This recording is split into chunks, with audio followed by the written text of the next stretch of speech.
está em casa já sabe que toda terça-feira a gente bate esse papo em relação à saúde dos nossos amiguinhos, né? A gente sabe que são muitas dúvidas dos papais e mamães pets também em relação a vários temas, né, que envolvem os nossos bichinhos de estimação. Você que está em casa, por exemplo, você sabia que cães e gatos, eles também podem sofrer com estresse e ansiedade? Pois é. Você sabe como identificar e também como lidar com essas situações, né, de sofrimento do seu amiguinho? Justamente por isso, a gente vai conversar a partir de agora com o médico veterinário Francisco Júnior. Vai explicar para a gente, né, alguns motivos possíveis, né, que podem acabar causando essa situação. Tudo bom, Francisco Júnior? Bom dia, Shirley. Feliz ano novo. Feliz 2023, que seja de muita saúde para todos nós, né? Eu costumo dizer que a gente com saúde, para tudo mais, se dá um jeito, na verdade. Com certeza. Tanto para a gente, é claro, como para os nossos bichinhos que fazem parte das nossas famílias, né? Que a gente tem um amor enorme por eles. E eu queria começar explicando, né, de que forma a ansiedade, na gente a gente consegue às vezes expressar, a gente sabe sentir, mas nos bichinhos não, eles não sabem se comunicar, né, verbalmente, não verbalmente com a gente. Então, quais são os possíveis sintomas de que os nossos animais podem estar sofrendo de ansiedade? Bom, Sheila, a gente tem que entender que a ansiedade, né, esse distúrbio psicológico, né, ou comportamental, como queira chamar, ele está relacionado com o bem-estar. Quando o animal está num pico muito alto de ansiedade, você pode ter certeza que a saúde dele está comprometida também, né? A gente não pode dizer que da individualidade do animal. Tem animal que realmente ele já é ansioso, né? Como pessoas, mas 90% dos problemas eles são adquiridos.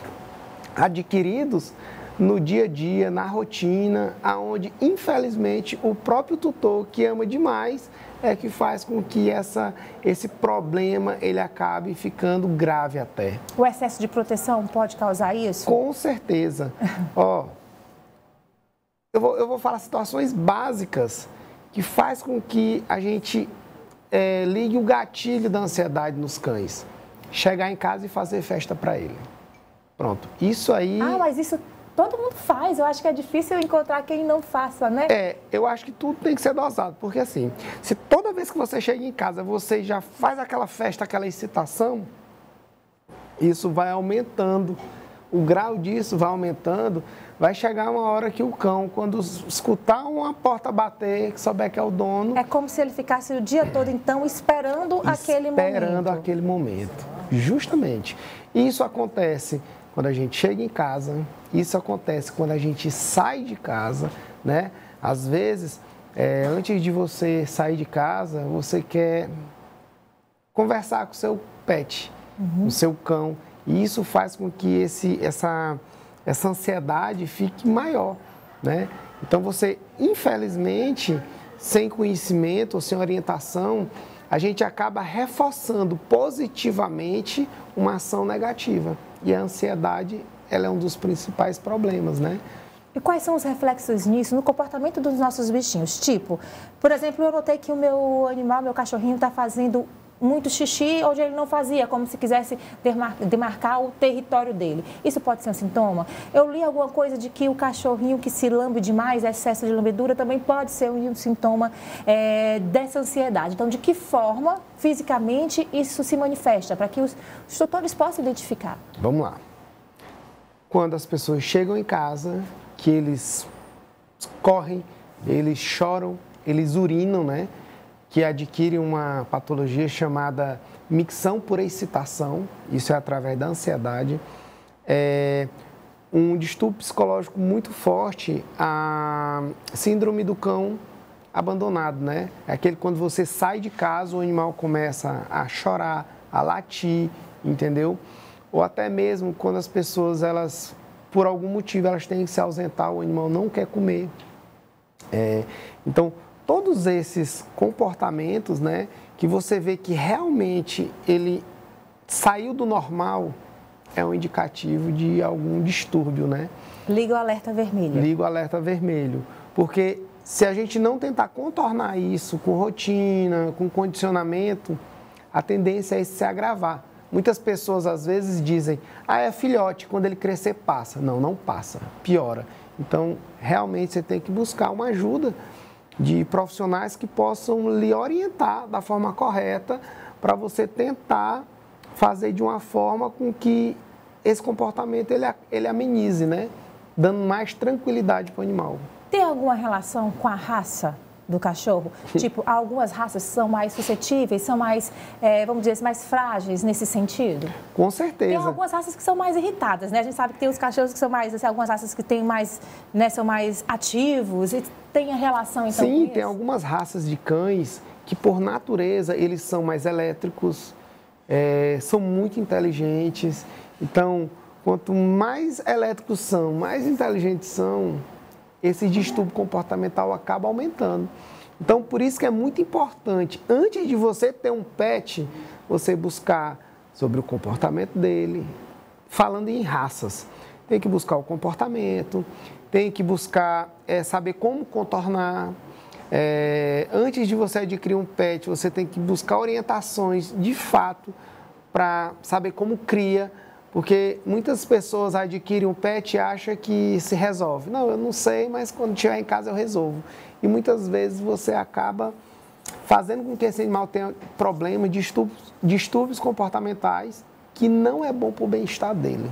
Olha que legal. Às vezes a gente falando aqui pode soar até estranho para você, mas a gente estava conversando previamente e o Júnior me falou uma coisa que me chamou muita atenção, porque a gente ama demais, realmente são como filhos.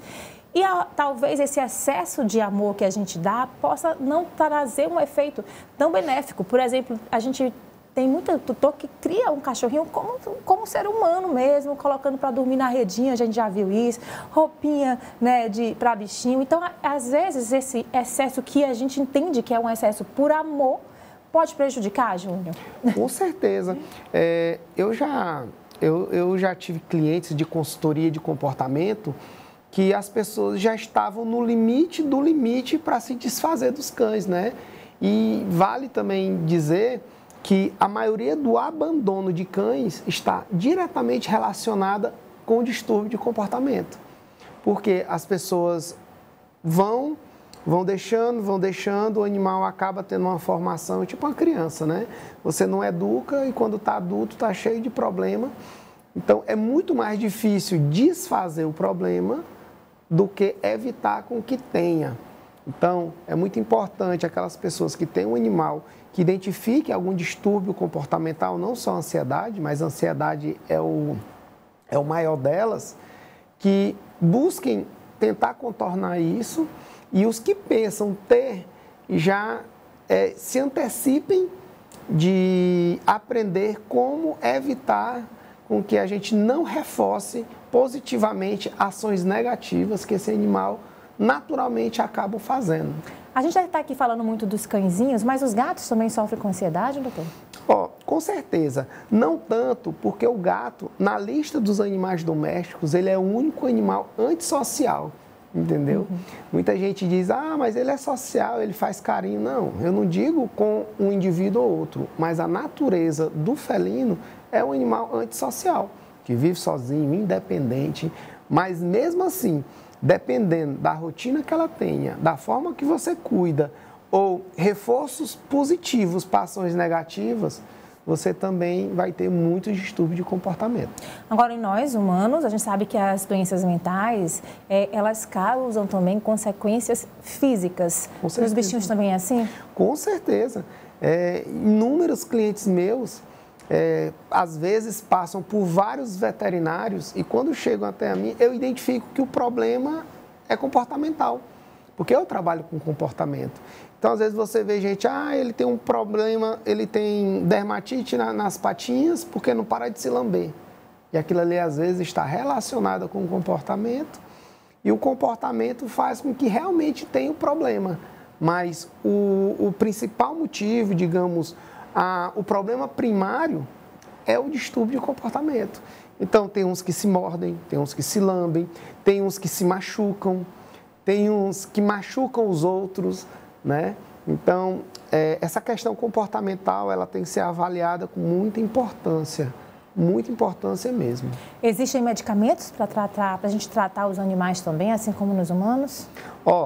Eu acredito que os medicamentos, eles são fundamentais, dependendo do caso, para auxiliar num tratamento de comportamento.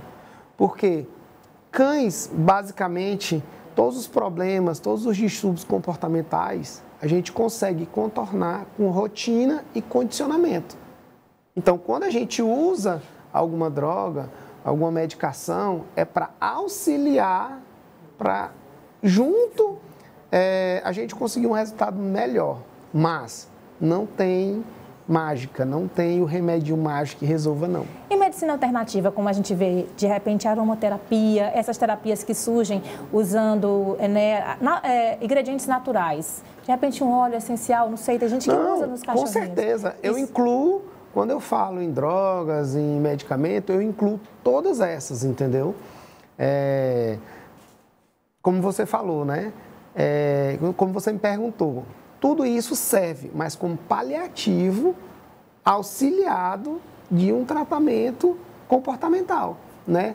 Rotina, comportamento, condicionamento, tudo isso, ele não pode, ele é o fundamental, entendeu? Não existe nenhuma droga, não existe nenhum remédio que vai fazer a mudança de um comportamento do animal. E é bom a gente ressaltar que parte do tutor, né? O tutor que é o racional Com certeza. Dessa relação. Quando eu falo esse tratamento de rotina, condicionamento, é justamente o tutor. Não adianta chamar o adestrador, não.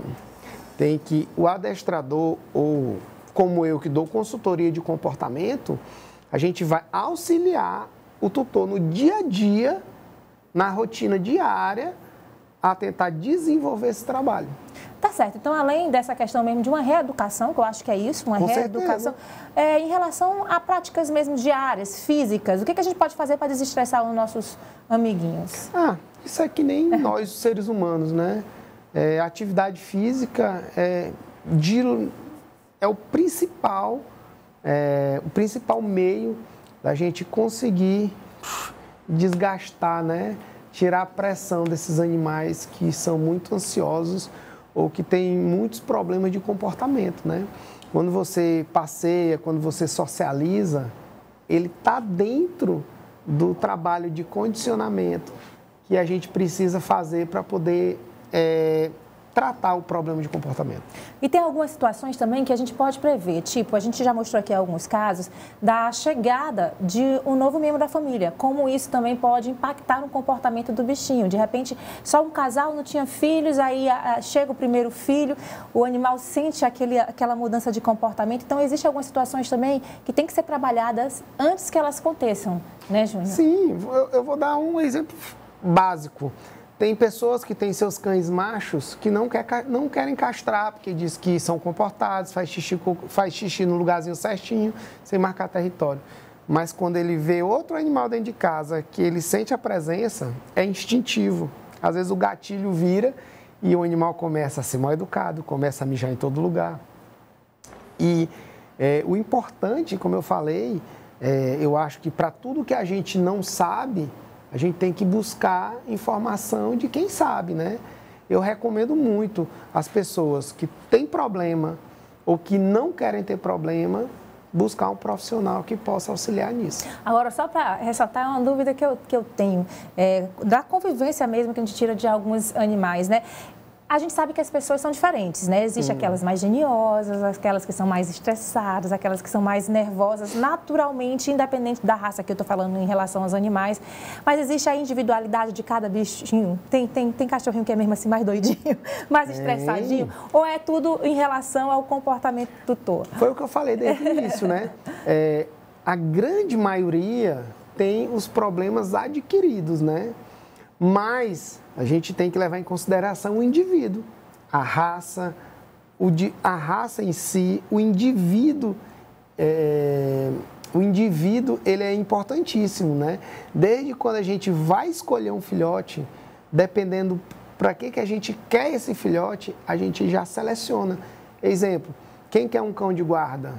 Quando a gente vai buscar na ninhada, a gente tenta buscar aquele animal que é um alfa, né? Que é um animal que ele está à frente, ele é mais destemido, ele está ali todo tempo atento. Ah, eu quero um papete. Aí, às vezes, a gente vai buscar aquele mediano ou aquele que realmente é bem submisso, sabe? É muito importante, quando a gente fala de comportamento de um animal, a gente buscar na fonte, entendeu? Na fonte, o que eu digo, é os pais, os avós e na ninhada, aquele filhotinho que realmente você se identifica para aquilo que você deseja, né? Então, também é sempre bom a gente ressaltar que a dica que sempre fica é você procurar a ajuda de um profissional. Com certeza. Tanto antes de você adquirir o seu filhotinho pet, né? Você procurar ajuda e saber entender as situações para que não tenha um problema maior no futuro, não é isso, Júnior? Esse é o grande lance, entender todo esse contexto. E aí você toma a decisão do que vai fazer, né? Tá certo, Júnior. Adorei o nosso papo de hoje aqui no nosso quadro Amigo Pet. Então é bom você estar sempre atento aí aos sinais dos nossos animais. Como eu falei, eles não têm a comunicação verbal, mas eles sempre dão os sinais de que algo não vai bem. E aí você tem que ligar aí o alerta vermelho e procurar, de fato, quem entende do assunto. Obrigada pela sua participação. Estou à disposição. Sempre alegria tê-la aqui com a gente. Feliz 2023.